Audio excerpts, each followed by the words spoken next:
Danes bomo pogledali, kako gre tej čebeli družini, oziroma ali je že v rojilnem razpoloženju ali ne.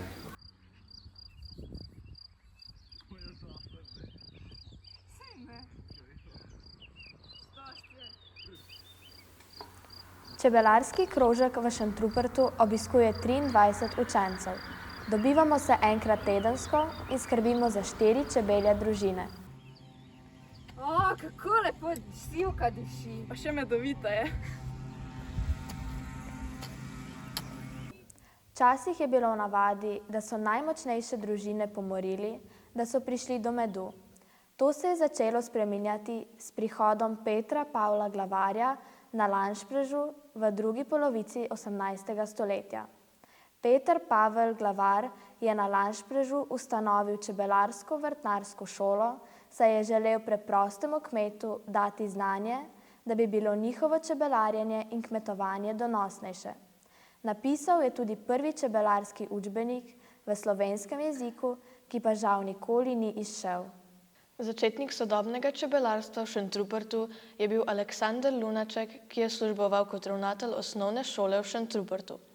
V letu 1911 je postavil šolski čebelnjak, v katerem so se čebelarjenja učile generacije čebelarjev. Uporabljamo ga še danes. Aleksander Lunaček je bil prvi predsednik čebelarske podružnice, ustanovljene 1919 v Šentrupertu za celo Miransko dolino. Ta podružnica je bila predhodnica današnjega čebelarskega društva Šentrupert, ki letos obeležuje 105. obletnico. Po drugi svetovni vojni je skrb za organizirano čebelarstvo v Šentrupertu prevzel Lunačkov učenec Max Kurent. V letu 1980 je ustanovil čebelarski krožek na osnovni šoli Mirna. Čebelarski krožek je na osnovni šoli v Šentrupertu začel s svojim delovanjem leta 1997. Pri čebelarskem krožku se ukvarjamo z 4 čebeljimi družinami. Učimo se o biologiji čebele, o različnih tehnikah pridobivanja čebeljih izdelkov, o medonosnih rastlinah in o paši čebel. Pri čebelarstvu uporabljamo različne pripomočke, kot je tale metenca. Z metenco pri točenju pometamo dol čebele, zato da ne pridejo potem v med.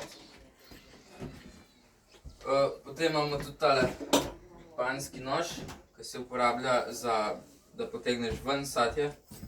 Tule lahko pogledamo, tule vidimo, kaj je tole. Trotova zalega. Trotova zalega. Kaj to pomeni, če teče ven med?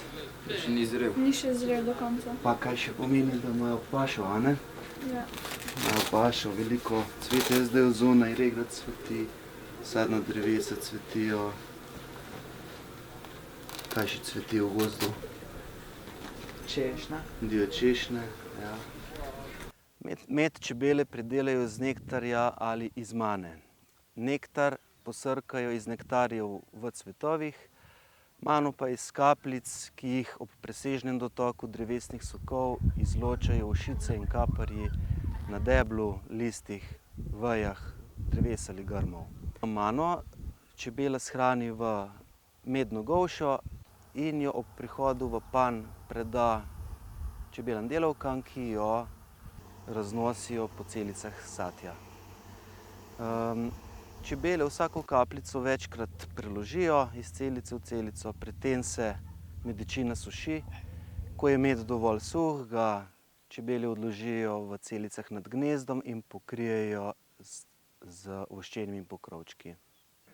Glede na izvor ločimo 2 vrste medu, cvetlični in manin. Vsak gozdni med je manin. Med gozdnimi medovi najbolj cenimo smrekovega in hojnega. Manin med je v splošnem temnejši in vsebuje več mineralov. Cvetlični med je svetlejši in bolj sladek.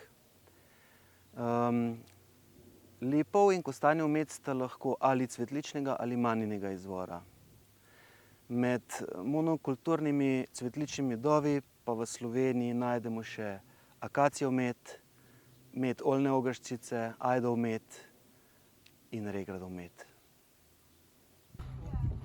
Potem imamo tudi cvetni prah, ki se deli na osmukanec. Osmukanec je čisti cvetni prah, se pravi samo cvetni prah, ga čebela nabere. Nabere se ga s takim smukalnikom, tukaj vidite so lukence. In potem, ko gre čebela čez to lukenco, odloži tam nekaj 30-40% svojega cvetnega prahu, ki ga prinese v panj. Danes so čebele najbolj ogrožene zaradi varoje. Varoje je čebelji parazit, ki zajeda maščobno tkivo čebel v vseh razvojnih oblikah. Če prezimi samo nekaj varoj, se lahko do decembra razvija več tisoč, če čebelar pravočasno ne ukrepa.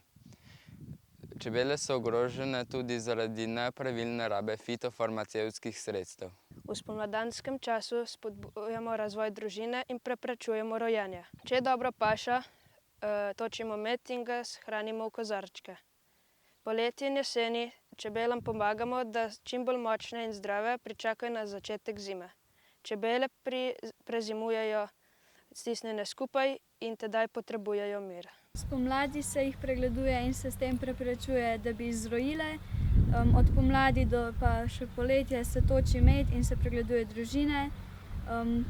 Jeseni se jih zdravi in hrani, pozimi pa mirujejo v zimski gruči. Gledamo, če je slučajno matica gor. Bi bilo mogoče. Ni. Na drugi strani. Ta je lihta prav za gor, ne? Ki je polna pokrita za lege, matice videti ni, še na drugi strani. Danes ni ta prav dan za pregled čebel. Ok, kar gor ga. Tukaj gor ne matice. Gor ga daj.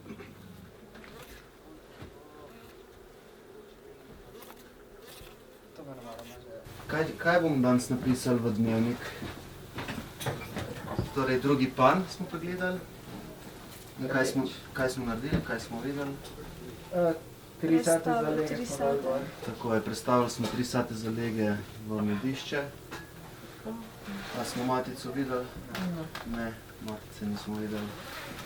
Tako da upam, da jo nismo predstavili gor.